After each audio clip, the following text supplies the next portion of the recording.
नमस्कार, India voice देख रहे हैं आप। आपके साथ मैं हूं बबीता। खबरों की शुरुआत बड़ी खबर के साथ जो लखनऊ से आ रही है, जहां पर आवास विभाग का प्रेजेंटेशन देखेंगे सीएम योगी आदित्यनाथ। तो बड़ी खबर लखनऊ से, जहां पर शाम 6:30 बजे सीएम योगी आदित्यनाथ प्रेजेंटेशन देखेंगे। शाम 6:30 बजे सीएम योगी आदित्यनाथ आवास पर प्रेजेंटेशन देखेंगे। ट्रांसफरेबल डेवलपमेंट राइट्स का प्रेजेंटेशन देखेंगे सीएम योगी आदित्यनाथ।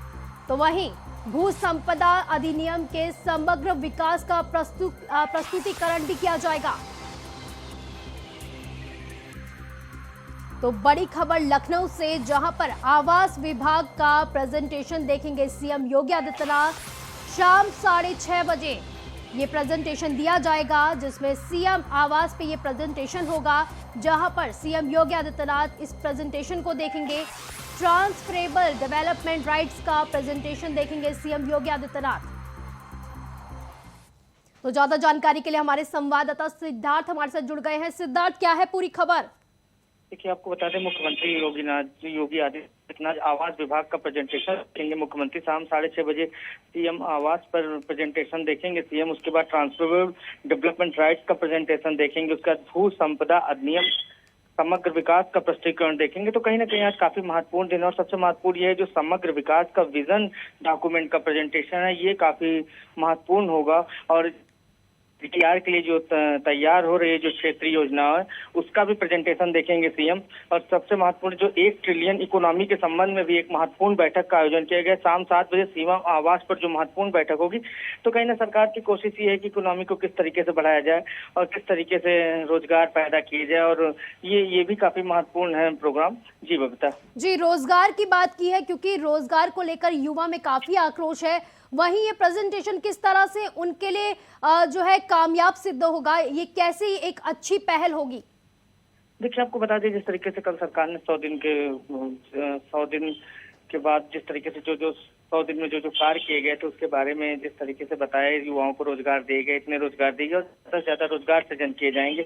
और इकोनॉमी जो 1 ट्रिलियन इकोनॉमी संबंधित जो सरकार की जो कोशिश है कि 1 ट्रिलियन इकोनॉमी संबंधित जो बैठक, महत्वपूर्ण बैठक की जा रही है, इसको भी खाका तैयार किया जाएगा, किस तरीके से इकोनॉमी को और मजबूत किया जाए। और सबसे महत्वपूर्ण चीज ये है कि जब कृषि आधारित प्रदेश है, ये कृषि आधारित जनसंख्या जो महत्वपूर्ण है, जो ज्यादातर लोग जो है वो गाँव में रहते हैं, तो कहीं ना कहीं इस चीज को भी सरकार ध्यान में रखकर जो कुछ भी योजनाएं बनाएगी, वो ग्रामीण क्षेत्रों पर विशेष जोर दिया जाएगा। किस तरीके से लोगों को रोजगार दिया है, जिससे ग्रामीण क्षेत्र में ही रहकर जो है वो रोजगार कर सके और अपने घर पर ही रोजगार मिले। तो कहीं ना कहीं सरकार की कोशिश होगी कि बख्तर लोगों को ज्यादा से ज्यादा रोजगार मिले। और आने वाले समय में सरकार की यही कोशिश है कि जो छोटे इलाके हैं, चाहे 1 डिस्ट्रिक्ट 1 प्रोडक्ट की बात कर लें, तो उसके लिए भी सरकार काफी काम कर रही है।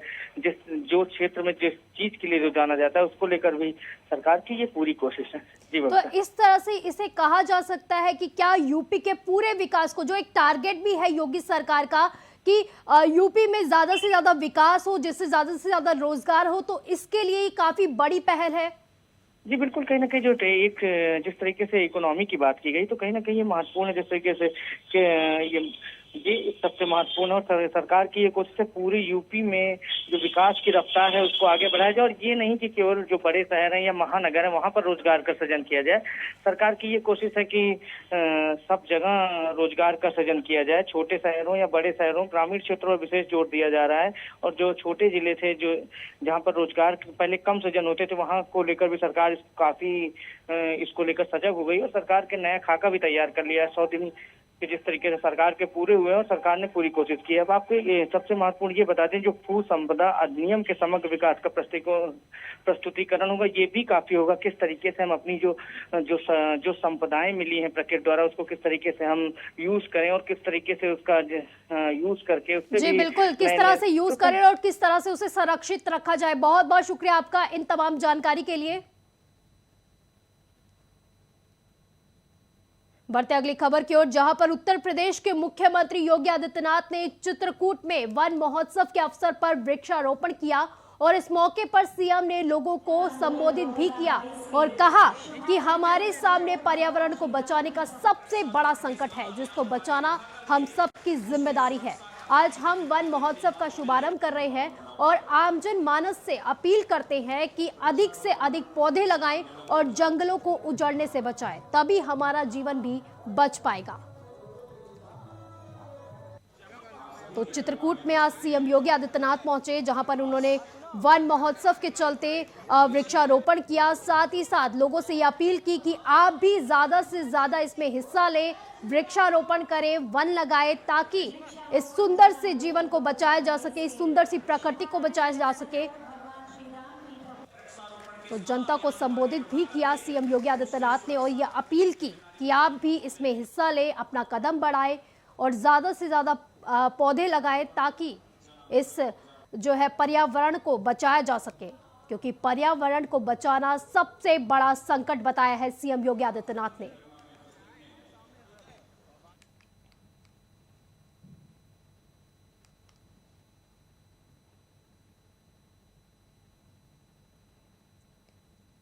वहीं उत्तर प्रदेश के जल शक्ति मंत्री स्वतंत्र देव सिंह ने सिंचाई एवं जल संसाधन विभाग द्वारा दीनदयाल उपाध्याय पार्क में आयोजित वृक्षारोपण कार्यक्रम में हिस्सा लिया। इस दौरान स्वतंत्र देव सिंह ने वृक्षारोपण भी किया।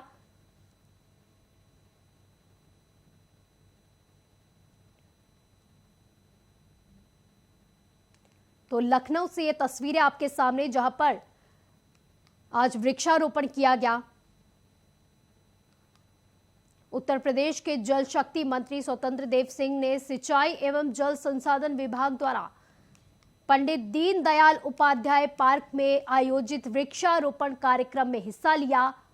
इस दौरान उन्होंने वृक्षों का रोपण किया, ज्यादा से ज्यादा वृक्ष लगाए। तो तस्वीरें आपके सामने। तो पंडित दीनदयाल उपाध्याय पार्क में आज वो उन्होंने शिरकत की। उसके बाद ये कार्यक्रम रखा गया था, जिसके बाद उन्होंने जो है वृक्षारोपण किया।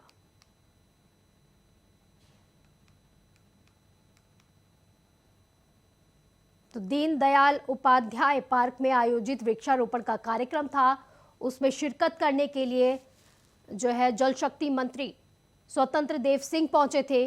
वहां पर पहुंच के उन्होंने वृक्षारोपण किया, इस कार्यक्रम में हिस्सा लिया।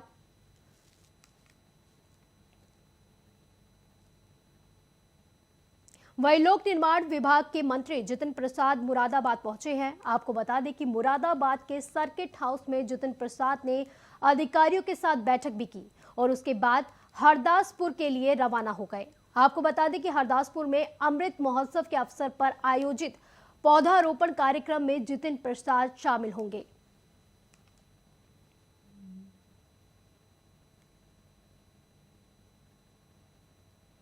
तो मुरादाबाद पहुंचे हैं कैबिनेट मंत्री जितिन प्रसाद, जहां पर उन्होंने अधिकारियों के साथ बैठक की। हरदासपुर में पौधारोपण कार्यक्रम के लिए रवाना हुए हैं।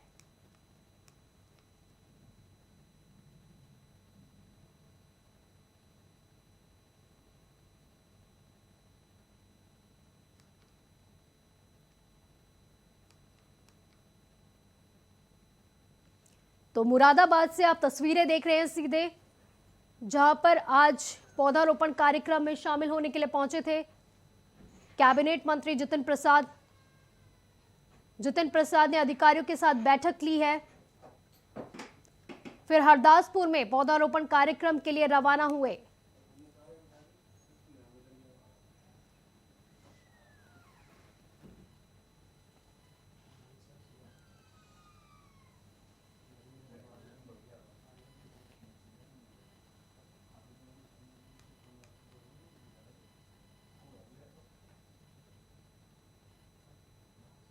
वहीं रायबरेली के सुपरमार्केट से जीआईसी तक संसदीय कार्य राज्य मंत्री जसवंत सिंह सैनी ने डीएम के साथ मिलकर वृक्ष बारात निकाली। आपको बता दें कि बारात निकालकर जसवंत सिंह सैनी ने वृक्षारोपण महाअभियान की शुरुआत की।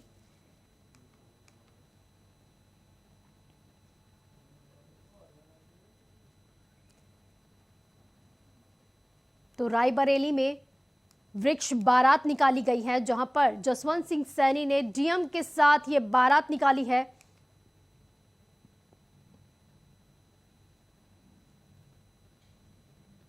वृक्षारोपण महाअभियान की शुरुआत कर दी गई है।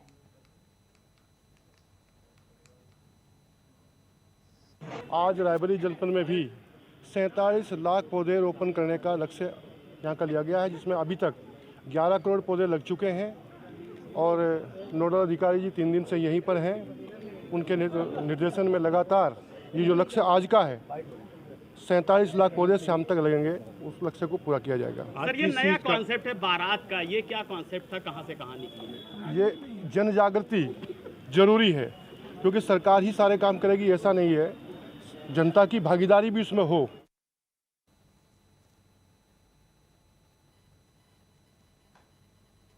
वहीं उत्तर प्रदेश सरकार में कैबिनेट मंत्री और निषाद समाज पार्टी के राष्ट्रीय अध्यक्ष डॉक्टर संजय निषाद हमीरपुर पहुंचे हैं। आपको बता दें कि वन महोत्सव कार्यक्रम के तहत संजय निषाद ने कुछेछा स्थित राजकीय महाविद्यालय में पौधारोपण कर कार्यक्रम की शुरुआत की। वहीं पौधारोपण के बाद संजय निषाद ने लोगों को संबोधित करते हुए कहा कि हरा भरा वातावरण ही आज के समय की मांग है। कोरोना काल में जिस तरह से ऑक्सीजन की कमी हो गई थी, ये हम सबको याद रखना चाहिए। इसीलिए पर्यावरण की रक्षा के साथ साथ हमें ज्यादा से ज्यादा संख्या में पेड़ लगाकर उसको संरक्षित करना चाहिए।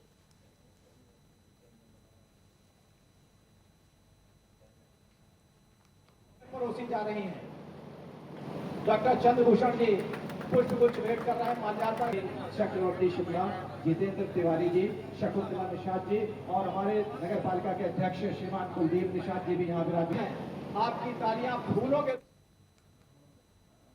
बढ़ते अगली खबर की ओर, जो संभल से आ रही है, जहां पर ब्लॉक कार्यालय पर ग्राम प्रधानों की तालाबंदी, भुगतान के नाम पर बीडीओ और सरकार सचिवों पर कमीशन खोरी का आरोप, खंड विकास अधिकारी पर कमीशन खोरी का आरोप लगाया गया है। तो ग्राम प्रधानों ने ब्लॉक दफ्तर पर तालाबंदी कर दी है। बीडीओ और सचिवों के खिलाफ जो है ग्राम प्रधान उतरे हैं विरोध में, जहां पर उन्होंने तालाबंदी कर दी है। तो विकास अधिकारी के खिलाफ जमकर नारेबाजी भी की गई। ब्लॉक गेट पर तालाबंदी कर धरने पर बैठ गए हैं ग्राम प्रधान।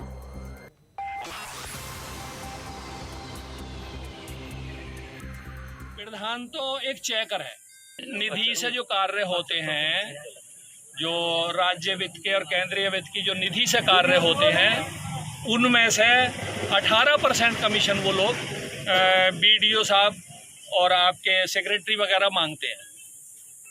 तो प्रधान लोग कोई निर्माण एजेंसी तो है नहीं, प्रधान तो एक चेकर है। प्रधान तो जनता ने चुना है गाँव की अपनी सेवा के। मामला ये है, 3 बार यहाँ पर पेमेंट आ चुकी है सरकार द्वारा, मनरेगा वाली। इन्होंने किसी भी हमारे ब्लॉक के अधिकारी ने किसी प्रधान की एक भी पेमेंट नहीं की। इन लोगों ने इतने भ्रष्ट हैं ये लोग, ये हमारी सरकार को भी बिल्कुल बिल्कुल बदनाम कर रहे हैं। ये हमारी सरकार के लिए ये समझे, सब 18-20% मांग रहे हैं, कोई 12% मांग रहे हैं, 20% मांग रहे हैं। खाता देगा प्रधान है? प्रधान तब परेशान है, एक प्रधान कितना परेशान हो रहा है। जमीन बिकने पर नंबर प्रधानों के नंगे पड़े हैं बिल्कुल। प्रधान 18% कमीशन कौन मांग रहा है? वीडियो बता के वीडियो मांग रहे हैं। वही मथुरा में 45% का डिस्काउंट देने वाली कंपनी ने चूना लगा दिया है। सैकड़ों लोगों को करोड़ों रुपए का चूना लगाकर कंपनी भाग गई है। फ्रिज, वॉशिंग मशीन और इलेक्ट्रॉनिक सामान बेचती थी ये company. RP home needs and order supplier के नाम से ये कंपनी थी। लोगों ने पुलिस को दी ठगी की जानकारी। तो मथुरा से बड़ी खबर, जहां पर फ्रिज, वॉशिंग मशीन और इलेक्ट्रॉनिक सामान बेचने वाली कंपनी फरार।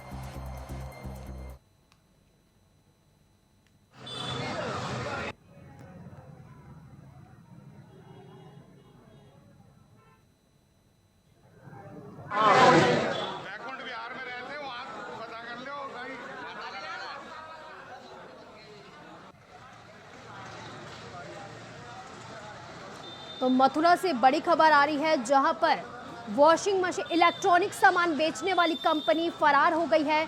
45% का डिस्काउंट देने वाली कंपनी ने लोगों को चूना लगाया। सैकड़ों लोग इसकी गिरफ्त में आए और साथ ही साथ करोड़ों रुपए का चूना लगाकर कंपनी भाग गई।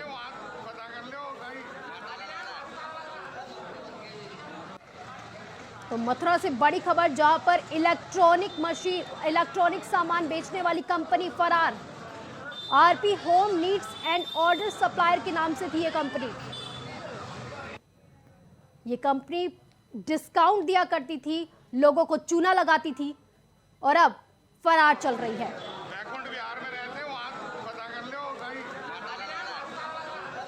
वहीं लोगों ने पुलिस को इस ठगी की जानकारी दी है।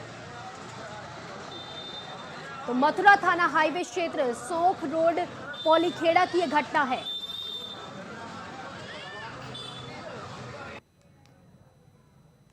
तो ये कंपनी ऑर्डर सप्लायर के नाम से थी। RP home needs and order supplier के नाम से कंपनी थी जो इलेक्ट्रॉनिक का सामान बेचा करती थी। ये कंपनी 45% का डिस्काउंट देने वाली ये कंपनी थी, जिन्होंने सैकड़ों लोगों को डिस्काउंट के नाम पे चूना लगा दिया और फिर करोड़ों रुपए लेकर फरार हो गई।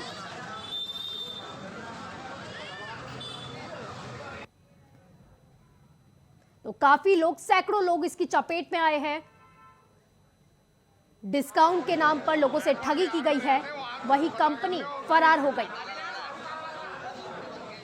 तो ज्यादा जानकारी के लिए हमारे साथ हमारे संवाददाता मनोहर हमारे साथ जुड़ गए हैं। मनोहर, क्या है पूरी जानकारी?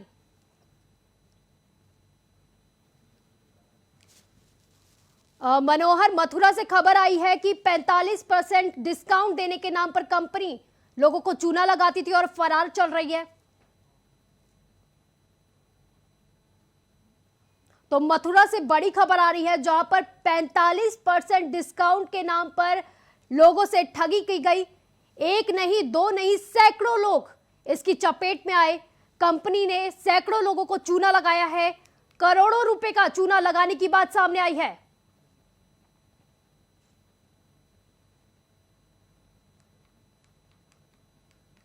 वही वाराणसी के नमो घाट पर जेटी पर अनोखा स्नान कुंड बन रहा है। अब आस्था के साथ ही सुरक्षा का भी पूरा ध्यान रखा जाएगा। दिव्यांगजन के लिए यहां पर विशेष सुविधाएं दी गई हैं। योजना का शुभारंभ पीएम मोदी के हाथ से 7 जुलाई को होना है। इस स्नान कुंड बनाने के लिए योजना की कुल लागत 2 करोड़ बताई जा रही है। पुरुष और महिलाओं को कपड़े बदलने के लिए अलग अलग चेंजिंग रूम भी यहां पर उपलब्ध कराए गए हैं। एक साथ 20 लोग स्नान कुंड में स्नान कर सकते हैं, वहीं 200 लोग एक साथ जेटी पर ले सकते हैं।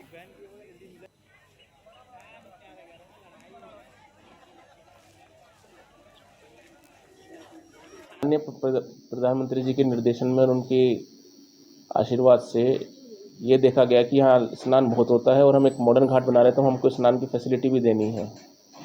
तो ये स्नान की फैसिलिटी देने के लिए कई बार ये शिकायतें आती हैं कि पानी गहरा है या लोगों के जान माल की हानि होती है। तो एक प्रोटेक्टिव जेटी हम ऐसी बना रहे हैं जिसमें लोग उतर के अपने स्नान कर सकते हैं। उसमें गहराई जो उसका केज टाइप का स्ट्रक्चर रहेगा, उसमें गहराई 1.2 मीटर की रहेगी, तो कोई डूबने का आशंका नहीं है और नीचे चारों तरफ प्रोटेक्टिव गियर रहेगा।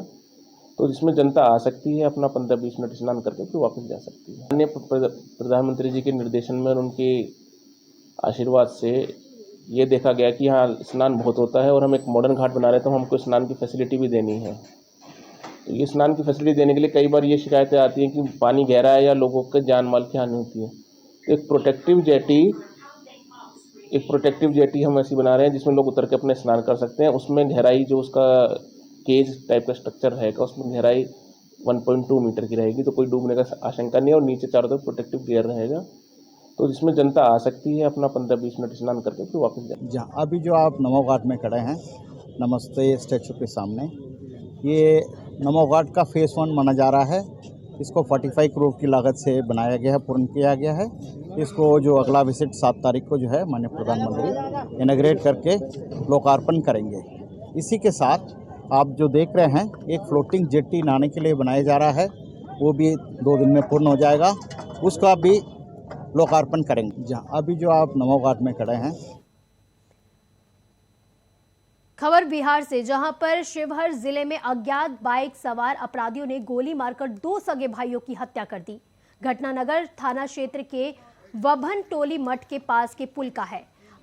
हमले में मारे गए युवकों की पहचान केशवर पासवान और रामलाल पासवान के रूप में हुई है। घटना से इलाके में अफरा तफरी का माहौल है।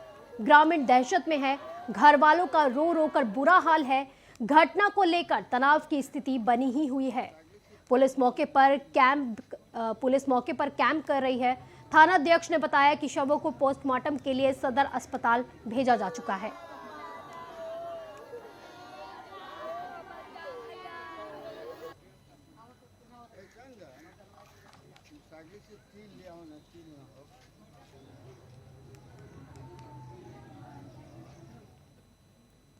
वहीं बुलंदशहर में रिटायर्ड पशु चिकित्सक के घर लाखों की चोरी हुई है। वारदात के वक्त घर से बाहर टहलने के लिए निकले थे अजब सिंह। 90,000 की नकदी और ज्वेलरी समेत करीब 6 लाख की चोरी हुई है। दरवाजे पर लगा ताला तोड़कर इस घटना को अंजाम दिया गया। वारदात को अंजाम देने के बाद खुर्जा नगर कोतवाली क्षेत्र की न्यू शिवपुरी का यह मामला बताया जा रहा है।